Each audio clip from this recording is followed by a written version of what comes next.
Hello good morning my dear student. आज हम पढ़ेंगे क्लास 9 में मैथमेटिक्स में एक्सरसाइज 1.2। तो स्टार्ट करते हैं एक्सरसाइज 1.2।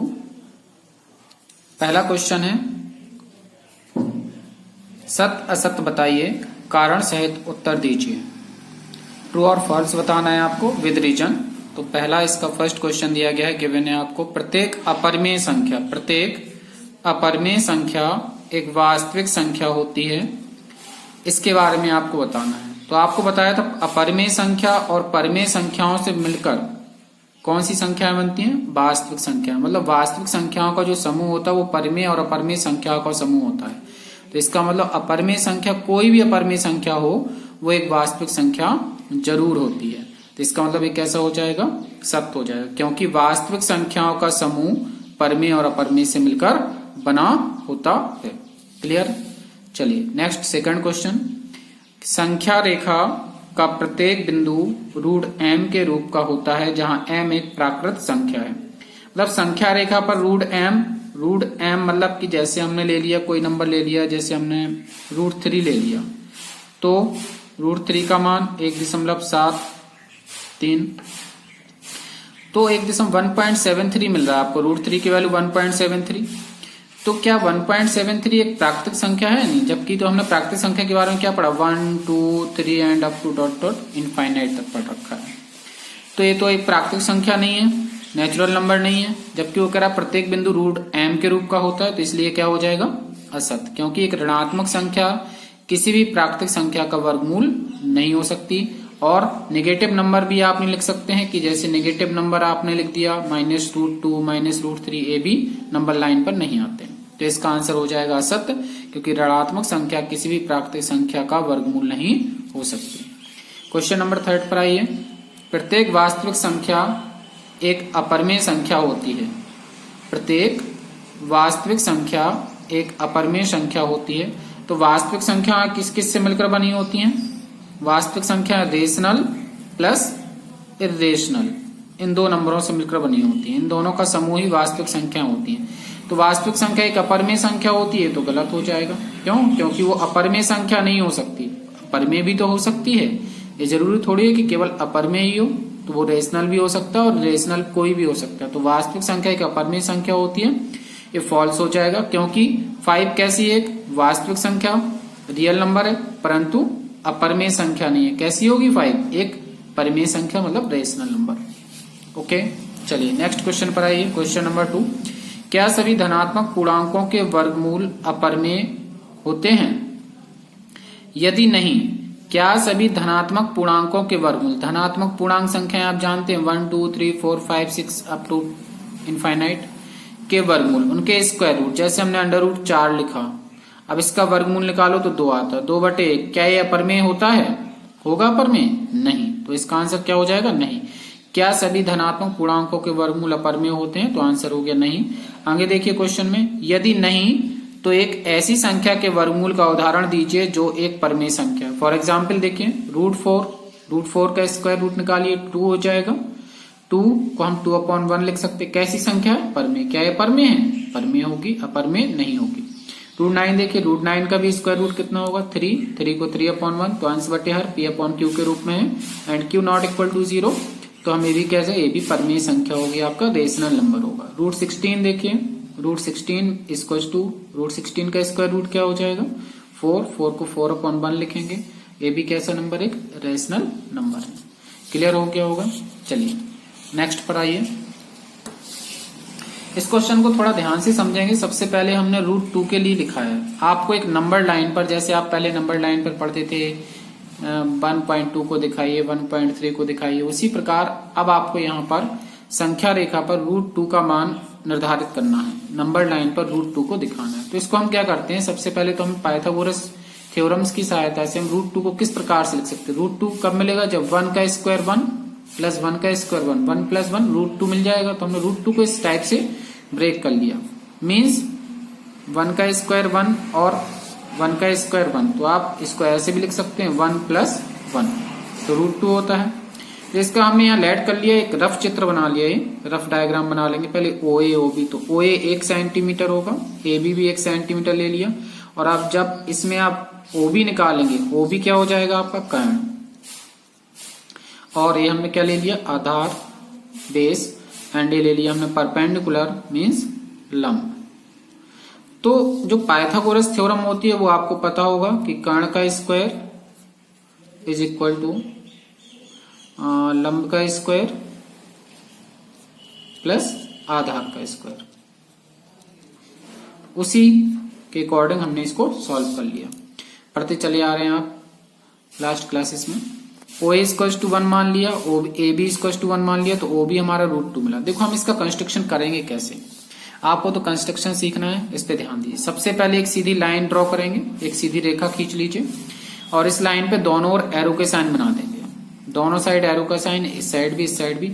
और चूंकि एक जो है अगर आप स्केल से देखेंगे, अगर हम स्केल से हमने लाइन जो ड्रॉ की, हमने इस प्रकार से स्केल रखा और इस लाइन को ड्रॉ किया, इस लाइन को जब हमने ड्रॉ किया तो हमने क्या किया, जो एक पॉइंट रखे हुए हैं जो 1-1 सेंटीमीटर की जगह 2-2 सेंटीमीटर की दूरी पर, पहले 0 से हमने 2 पे रखा, फिर 4 पे रखा, 4 के बाद हमने फिर 6 पर, 6 के बाद 8 पर, 8 के बाद 10 पर, 10 के बाद 12 पर, और आगे हमें ज्यादा से ज्यादा 2 या 3 तक की लाइन को बनाना है, इससे ज्यादा बनाने की जरूरत नहीं है। अकॉर्डिंग टू क्वेश्चन हम इस लाइन को आगे तक एक्सटेंड कर सकते हैं, बढ़ा सकते हैं।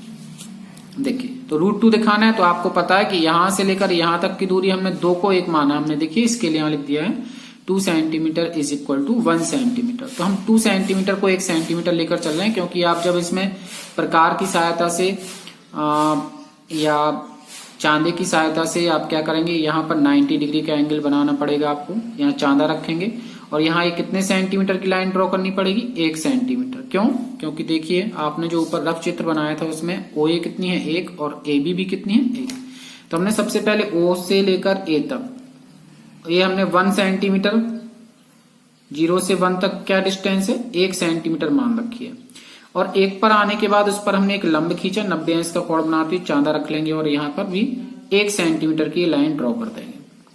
1 सेंटीमीटर की लाइन ड्रॉ करने के बाद आप क्या करेंगे, इस O को B से मिला देंगे, O को B से मिला देंगे, तो OB आपकी कितनी हो जाएगी √3। इसके बाद आपको प्रकार को O पर रखना है और B तक ले जाना है, और उसी से फिर that that that that dash करके यहां तक ये लाइन लानी है। जहां पर भी लाइन, जहां पर भी आपका एक प्रकार से आने वाली डैट डैश लाइन इस लाइन को इंटरसेक्ट करे, कहा जहां पर भी काटे, उस पॉइंट को आपको P नेम दे देना है। और वही जो बिंदु P होगा, O से लेकर जो P तक की दूरी होगी आपकी, क्या O से लेकर P तक की दूरी जो आपकी होगी वो कितनी हो जाएगी √2।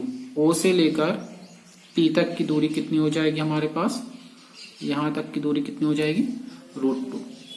ठीक है, O से लेकर P तक की दूरी, O से लेकर P तक की दूरी कितनी हो जाएगी √2। तो हमने नंबर लाइन पर √2 को शो कर दिया। इसी प्रकार √3 को भी हम इसी प्रकार करेंगे, लेकिन √3 के लिए हम क्या लिखेंगे, √3 को संख्या रेखा पर दिखाना है, तो √3 को हम क्या लिख सकते हैं, √2 का स्क्वायर कितना होता है, आपको पता है √2 का स्क्वायर कितना होता है 2, और 1 का स्क्वायर 1, तो √3 मिलेगा। तो इस प्रकार से हमें थोड़ा थिंक करना पड़ेगा कि हम √3 को किस प्रकार से ब्रेक करें। तो √2 का स्क्वायर, तो पहले हमें √2 तो बनाना ही बनाना है। वही सेम नंबर लाइन ड्रॉ करिए, 0 से 1 तक, ये 2-2 सेंटीमीटर के दूरी पर पॉइंट रखिए, फिर 0 से 1 और उनको 0, 1, 2, -1, -2 नंबर दे दीजिए। फिर 1 पर 90 अंश का कोण बनाते हुए 1 सेंटीमीटर की एक लाइन खींच दीजिए, ड्रॉ कर दीजिए, O को B से ज्वाइन कर दीजिए, OB मिल गया आपका। अब क्या करेंगे, अब OB पर चांदा रखेंगे, इस लाइन पर चांदा रखेंगे और इस पर 90 डिग्री की लाइन ड्रॉ करेंगे, कितने सेंटीमीटर की, 1 सेंटीमीटर की। 1 सेंटीमीटर की मतलब 2 सेंटीमीटर की बनाएंगे, क्योंकि हमने यहाँ पर भी स्केल क्या ले रखा है, स्केल हमने यहाँ पर भी 2 centimetre is equal to 1 centimetre लेट कर रखा है। ठीक है, हमने लेट किया हुआ है, मान रखा है। इसी प्रकार तो आप B पर 90 डिग्री का एंगल बनाते हुए 1 सेंटीमीटर की लाइन ड्रॉ कर देंगे, और जहां तक ये लाइन जाए उस पॉइंट को C डाल दीजिए और O को C से ज्वाइन कर दीजिए। तो √2a हो गई, 1a हो गई, तो ये कितनी हो जाएगी √3। इसके बाद क्या करना है, आपको O पर प्रकार को रखना है यहाँ पर और C तक ले जाना, और C say that that dash करके लाइन नीचे लाना है, और जहां पर भी इस O इस आपकी लाइन को इंटरसेक्ट कर जाए तो उस पॉइंट को हमें P डाल देना है। इस प्रकार से O से लेकर P तक की जो आपकी दूरी होगी वो क्या हो जाएगी, √3 हो जाएगी। क्लियर, समझ में आ गया होगा। ठीक है, संख्या रेखा पर √5 को निरूपित करना है। सिमिलरली देखिए, सबसे पहले आप क्या करेंगे, एक लाइन ड्रॉ करेंगे। संख्या रेखा पर सबसे पहले हम एक लाइन ड्रॉ करेंगे। लाइन हम देखते हैं, रफली बना लेते हैं अब एक रफली हम चित्र आपको बनाकर दिखाते हैं। लाइन ड्रॉ करेंगे। लाइन ड्रॉ करने के बाद इस पर हमने 0 लिखा, 1 लिखा, 2 लिखा, इधर -1 लिख दिया, इधर -2 लिख दिया, इधर 3 ले लिया और थोड़ा एक्सटेंड कर दीजिए लाइन को, और इधर हमने -3 ले लिया। अब हमने क्या माना है, सबसे पहले तो वही स्केल मानना है कि 2-2 सेंटीमीटर की दूरी पर रखें लेकिन बन पड़ते हैं। तो सबसे पहले तो ये आपका 1 सेंटीमीटर है, इस पर आप 1 सेंटीमीटर की लाइन को ड्रॉ करिए। हो गया, तो ये आपका कितना बन जाएगा, ये भी 1 है, ये भी 1 है, तो ये कितना हो गया आपका √2। अब इस पर भी 90 अंश के कोण बनाते हुए 1 सेंटीमीटर की लाइन ड्रॉ करिए, ये भी 1 सेंटीमीटर हो गई, और इसको इससे ज्वाइन करिए, तो ये कितना हो जाएगा √2 और 1 अभी हमने ऊपर बनाया था, कितना हो गया √3। अब फिर से इस OC लाइन पर 90 अंश का कोण ड्रॉ करिए और 1 सेंटीमीटर की लाइन खींचिए। ये भी 1 सेंटीमीटर हमने ड्रॉ कर दी। यहाँ 90 बना रहे हैं आप इस लाइन के साथ, यहाँ पर इस लाइन के साथ, यहाँ पर इस लाइन के साथ। आप इसको ज्वाइन कर दीजिए। √3 का स्क्वायर 3, 1 का स्क्वायर 1, तो कितना मिल जाएगा √4। √4 मिलने के बाद फिर से आप इस पर 1 सेंटीमीटर की लाइन ड्रॉ कर दीजिए। 90 अंश का कोण बनाते हुए 90 अंश का कोण बनाएंगे और फिर इसको इससे ज्वाइन कर देंगे। ये कितना हो जाएगा आपका √5। √5 होने के बाद आपको क्या करना है, यहाँ से और यहाँ तक की डिस्टेंस को मापना है, और उसको माप कर आपको इस प्रकार